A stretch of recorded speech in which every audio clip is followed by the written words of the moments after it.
Assalamu alaikum, dear students, how are you? Hope you all are well. I'm also well.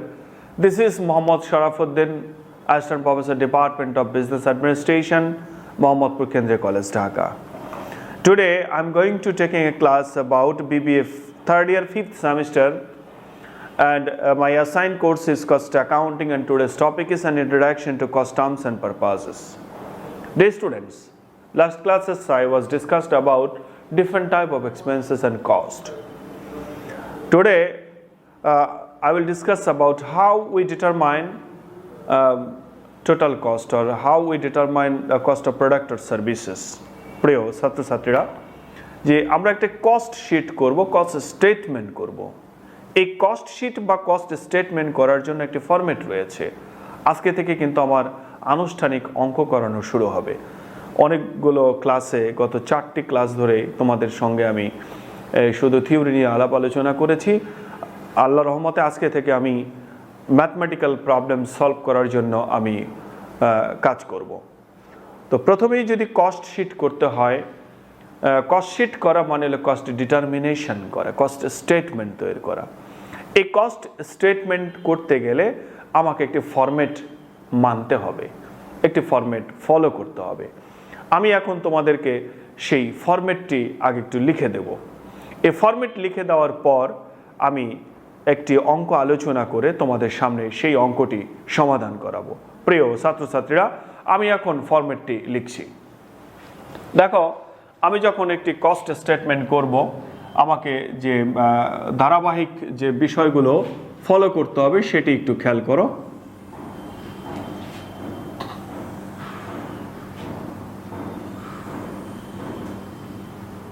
উপরে লিখব statement of cost,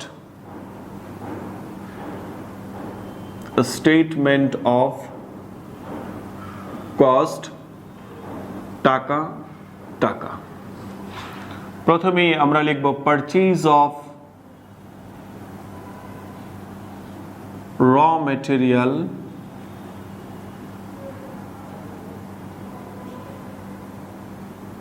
purchase of র material. এর সঙ্গে আমরা যোগ করব, প্লাস করব ওপেনিং র মেটেরিয়াল,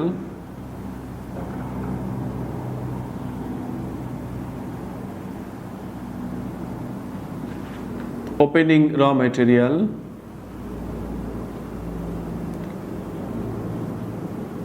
যা পাবো সেখান থেকে আবার মাইনাস করে দেব আমরা এন্ডিং বা ক্লোজিং র মেটেরিয়াল।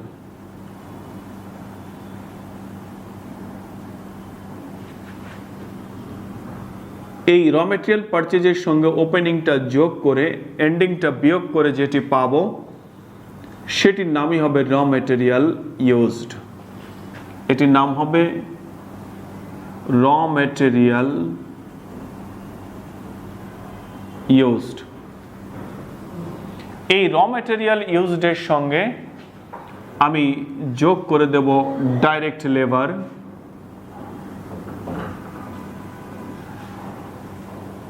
Direct labour.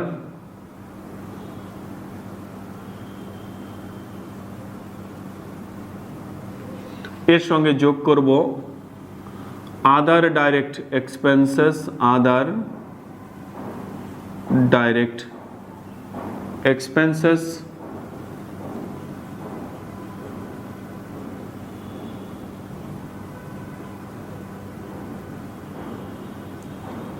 দেখো, যোগ করে যেটি পাবো তার নাম হবে প্রাইম কস্ট, প্রাইম কস্ট। এই প্রাইম কস্টের সঙ্গে আমরা যোগ করব ম্যানুফ্যাকচারিং ওভারহেড বা ফ্যাক্টরি ওভারহেড, ম্যানুফ্যাকচারিং ওভারহেড। এই ম্যানুফ্যাকচারিং ওভারহেডটা আমরা এখানে যোগ করে দেব। যোগ করে যেটি পাবো তার নাম হবে total manufacturing cost, total manufacturing cost. এই টোটাল ম্যানুফ্যাকচারিং কস্টের সঙ্গে আমরা যোগ করব ওপেনিং WIP মানে ওয়ার্ক ইন প্রসেস,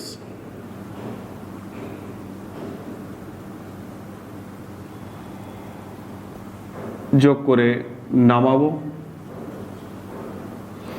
এখান থেকে আমরা বিয়োগ করে দেব ending work in process. Work in প্রসেসের এন্ডিং ইনভেন্টরিটাকে আমরা বিয়োগ করে দেব। বিয়োগ করে দিয়ে যেটি পাবো তার নাম হবে উৎপাদন ব্যয় বা ম্যানুফ্যাকচারিং কস্ট। Manufacturing cost. এই ম্যানুফ্যাকচারিং কস্টের সঙ্গে আমরা যোগ করব হলো opening finished goods. Opening finished goods, এই ওপেনিং ফিনিশড গুডস যোগ করে দিব।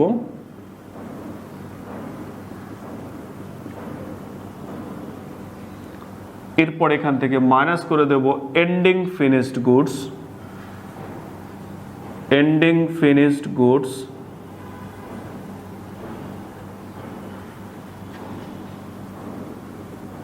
এন্ডিং ফিনিশড গুডসটা বিয়োগ করার পর যে রেজাল্ট পাবো দেখো, সে রেজাল্টটার নাম লিখব cost of goods sold. Cost of goods sold. Cost of goods sold এর সঙ্গে আমরা যোগ করব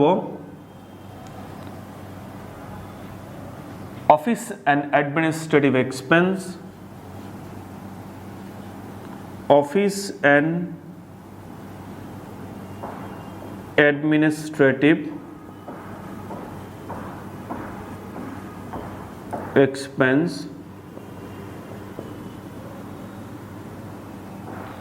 আর যোগ করব সেলিং অ্যান্ড ডিস্ট্রিবিউশন এক্সপেন্স।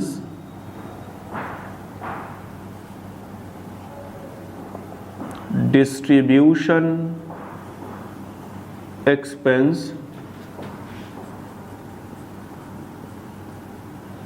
যোগ করে যেটি পাবো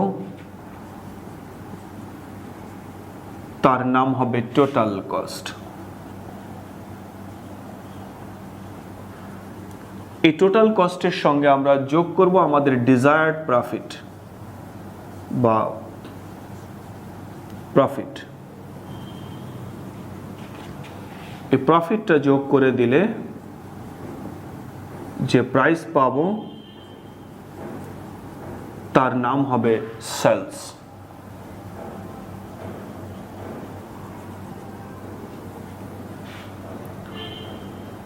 প্রিয় ছাত্রছাত্রীরা দেখো, আমরা যখন কস্ট শিট করব, কস্ট স্টেটমেন্ট করব, তখন আমাদেরকে এই ফরম্যাটটাকে ফলো করতে হবে।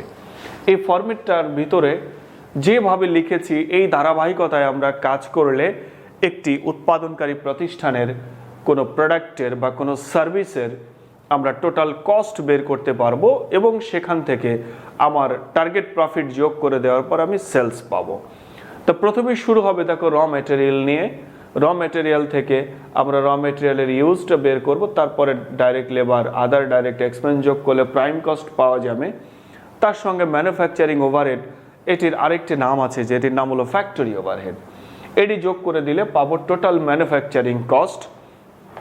তার সঙ্গে ওপেনিং ওয়ার্ক ইন প্রসেস যোগ করব, এন্ডিং ওয়ার্ক ইন প্রসেস বিয়োগ করব, যেটি পাবো এটির নামই হবে উৎপাদন ব্যয় বা ম্যানুফ্যাকচারিং কস্ট। তার সঙ্গে আমরা ফিনিশড গুডসের ওপেনিং স্টক যোগ করব এবং এন্ডিং স্টক ফিনিশড গুডসের বিয়োগ করে দিয়ে যেটি পাবো তার নামই হবে কস্ট অফ গুডস সোল্ড। এই কস্ট অফ গুডস সোল্ডের সঙ্গে আমরা অফিস অ্যান্ড অ্যাডমিনিস্ট্রেটিভ এক্সপেন্স আর সেলিং অ্যান্ড ডিস্ট্রিবিউশন এক্সপেন্স যোগ করলে পেয়ে যাব total cost.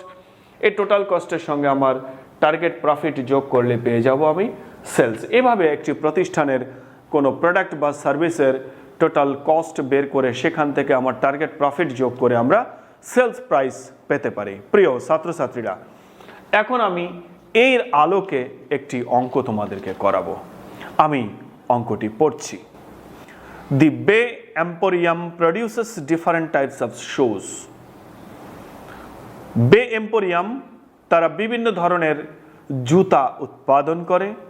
The sales revenue for the year of টাকা 10 লাখ। এই বছরের সেলস রেভিনিউর পরিমাণ 10 লক্ষ টাকা। The cost related different informations during the year as follows, এবং এই বছরের ডিফারেন্ট টাইপের খরচগুলো এরকম ছিল। দেখো র ম্যাটেরিয়াল পারচেজ, যা আমি ওই ফরম্যাটে শুরুতেই লিখেছি। তারপর ওপেনিং ওয়ার্ক ইন প্রসেস, দেখো এটিও আমার ফরম্যাটে রয়েছে।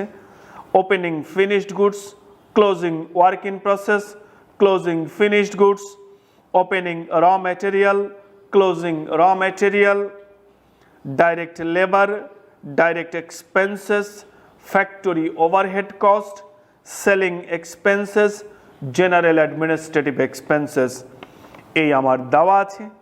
এখান থেকে বলা হলো prepare a statement of cost. আমরা এখান থেকে একটি স্টেটমেন্ট অফ কস্ট বা এই যে ফরম্যাটটা লিখেছি, এই ফরম্যাটের আলোকে আমরা একটা স্টেটমেন্ট তৈরি করব। এখন আমি স্টেটমেন্ট তৈরি করার জন্য সক রেডি করছি।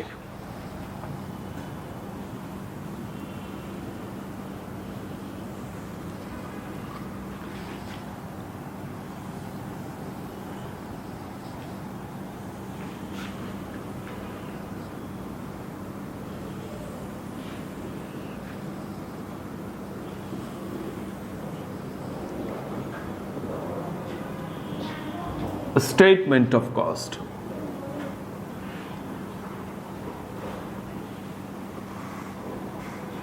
দেখো ওই ফরম্যাট অনুযায়ী কাজ করব। প্রথমে লিখব পারচেজ অফ র ম্যাটেরিয়াল।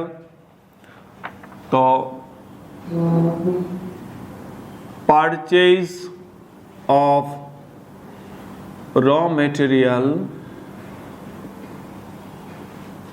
দেখো পারচেজ অফ র ম্যাটেরিয়াল একেবারে শুরুতেই দেওয়া আছে। র ম্যাটেরিয়াল পারচেজ 50,000 টাকা, 50,000 টাকা। এর সঙ্গে দেখো ফরম্যাটে আমি বলেছি ওপেনিং র ম্যাটেরিয়াল যোগ করব। তো যোগ করে দিই ওপেনিং র ম্যাটেরিয়াল,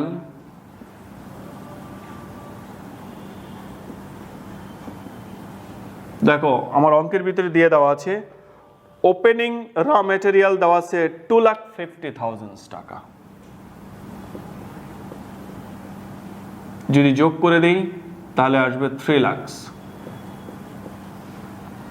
এখান থেকে আমি মাইনাস করে দেব। দেখো ফরম্যাটে আমার দেওয়া আছে এন্ডিং র ম্যাটেরিয়াল, এখানে এন্ডিং এর জায়গায় দেওয়া আছে ক্লোজিং। আমি এখানে ক্লোজিং শব্দটা ইউজ করব। ক্লোজিং র ম্যাটেরিয়াল,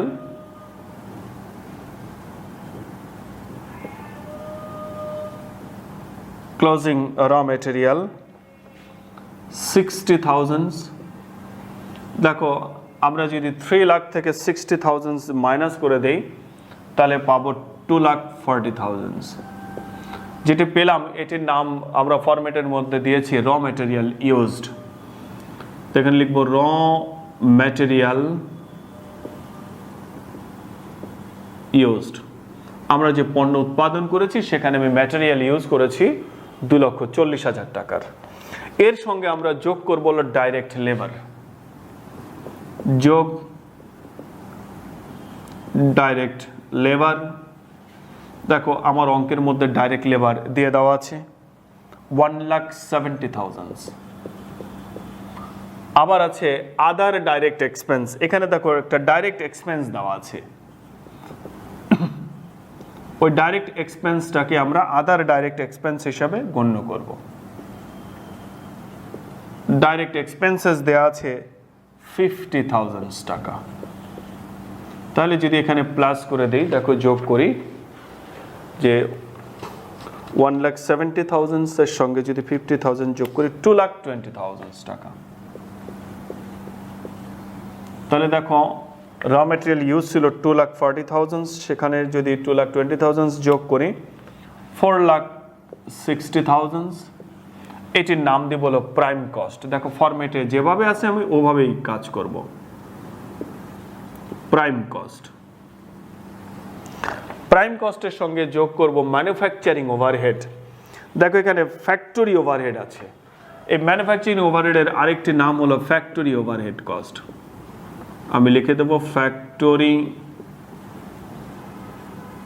ওভারহেড কস্ট।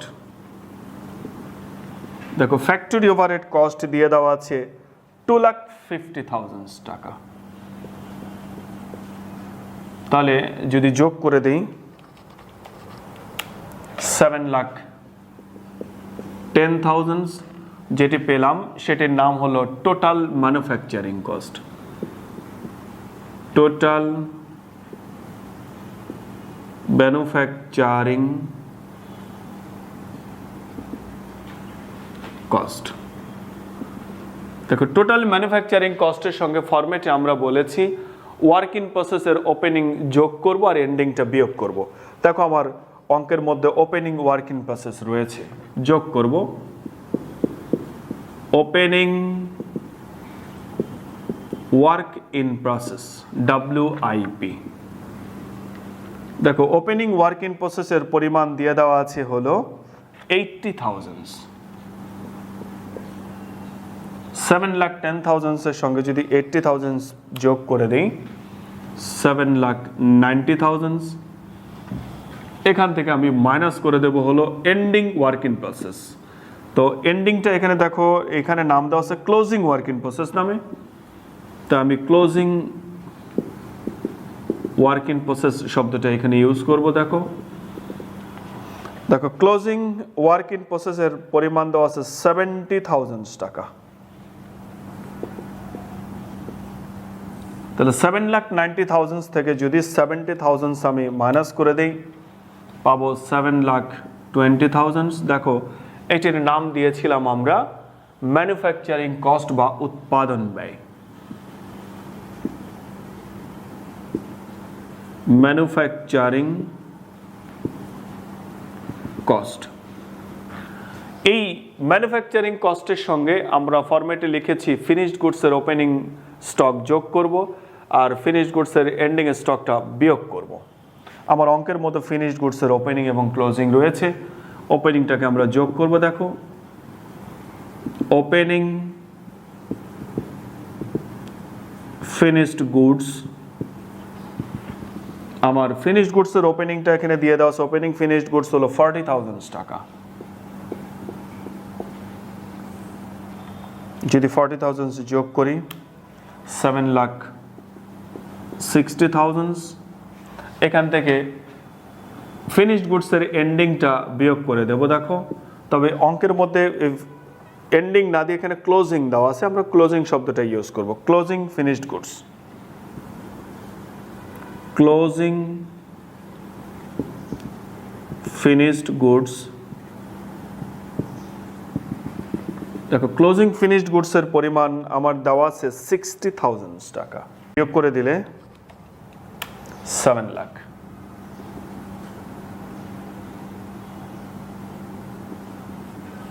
যেটা পেলাম তার নাম হবে হলো cost of goods sold. Cost of goods sold. দেখো কস্ট অফ গুডস সোল্ডের সঙ্গে আমরা বলেছিলাম অফিস অ্যান্ড অ্যাডমিনিস্ট্রেটিভ এক্সপেন্স যোগ করবো আর selling and administrative distribution expense যোগ করব।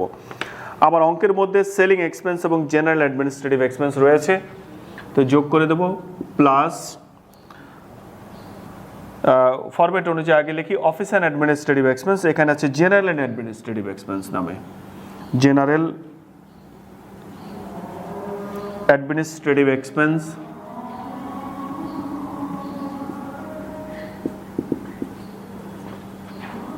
জেনারেল অ্যাডমিনিস্ট্রেটিভ এক্সপেন্সটা দিয়ে দেওয়া আছে হলো 10,000 টাকা।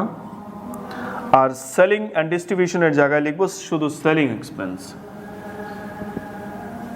সেলিং এক্সপেন্স, দেখো সেলিং এক্সপেন্সের পরিমাণ আছে 40,000, তাহলে এখানে টোটাল হবে 50,000। তাহলে 7 লাখের সঙ্গে 50,000 যোগ করলে 7,50,000, যেটা পেলাম তার নামই হবে টোটাল কস্ট।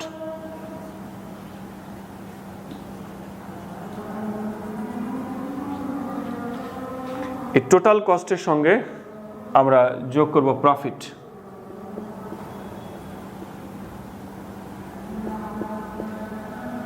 দেখো প্রফিট যোগ করার পরে যা পাবো তার নাম হবে সেলস। কিন্তু সেলস আমার অঙ্কের মধ্যে সরাসরি দিয়ে দেওয়া ছিল একেবারে শুরুতে। The sales revenue for the year টাকা 10 লাখ। 10 লাখ। দেখো আমি প্রফিটটা লিখতে পারিনি এখনো। আমি যেই প্রোডাক্টটা 10 লাখ টাকায় সেল করেছি, এই 10 লাখ টাকায় যে প্রোডাক্টটা সেল করেছি ওই প্রোডাক্টের টোটাল কস্ট হলো 7,50,000। তার মানে 7,50,000 টাকা যার মোট ব্যয়, সেই পণ্যটি আমি 10 লক্ষ টাকা বিক্রি করেছি। তাহলে এখানে প্রফিট কত হয়েছে? এই 10 লাখ থেকে 7.5 লাখ যদি বিয়োগ করে দেই তাহলে আমার প্রফিটটা পাওয়া যাবে। আমরা এই প্রফিটটাকে আমরা বলে দেব ব্যালেন্সিং ফিগার, বা এই 10 লাখ থেকে 7,50,000 মাইনাস করে আমরা লিখে দেব যে 2,50,000 টাকা।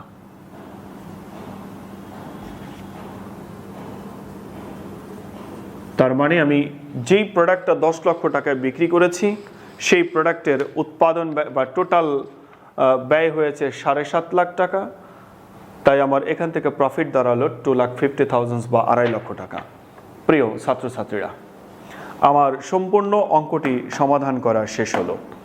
তোমাদেরকে আরও একবার অনুরোধ করব, সর্বপ্রথম তোমরা যে ফরম্যাটটা লিখে দিয়েছি ওই ফরম্যাটটা নিয়ে তোমরা একটু দেখবে, ফরম্যাট অনুযায়ী দেখে তারপর তোমরা এই অঙ্কটির সমাধানটা একটু দেখবে যে ফরম্যাটের সঙ্গে একেবারেই মিলে যাবে। এভাবে আমরা আগামী ক্লাসগুলোতে বেশ কিছু অঙ্ক তোমাদেরকে সমাধান করাবো। তোমরা সবাই ভালো থাকবে এবং নিরাপদে থাকবে। আল্লাহ হাফেজ।